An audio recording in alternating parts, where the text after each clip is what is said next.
says he believes the most dangerous part of the war against pro-Russia separatists in the east of his country is over. Petro Poroshenko is speaking in Kiev, where he unveiled a whole raft of reforms for his country.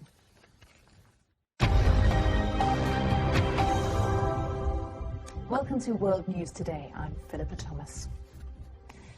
Sierra Leone's government has quarantined more than 1 million people in an attempt to control the spread of the deadly Ebola virus. Areas on the border of Guinea have been under quarantine for months, but travel is now restricted in 3 more areas. This move comes as world leaders meet to discuss the crisis at the United Nations. More from our health reporter, Helen Briggs. With around a third of the population now under curfew, Sierra Leone is stepping up its efforts to control the spread of the virus only days after a nationwide lockdown ended.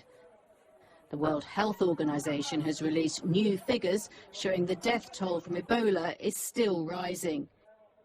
2,917 people are now known to have died.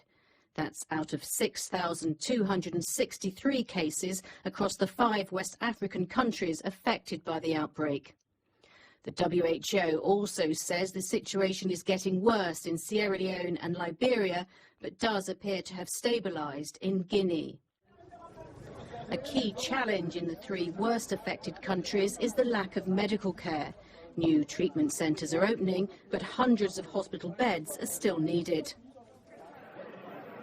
At a meeting of world leaders at the United Nations, President Obama said the world had not done enough to respond to a crisis that poses a growing threat to security. Right now,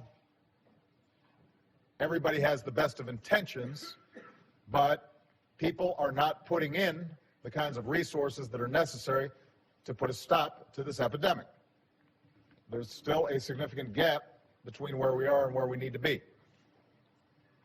We know from experience that the response to an outbreak of this magnitude has to be fast and it has to be sustained.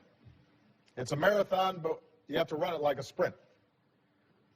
Thank you, Dr. Margaret Chan. UN Secretary-General Ban Ki-moon also urged world leaders to step up efforts to fight Ebola. Now is the time for a robust, united effort to stop the outbreak. The world can and must stop Ebola. Now. The UN has made urgent appeals for more doctors, nurses and medical equipment to be sent to West Africa. Helen Briggs, BBC News.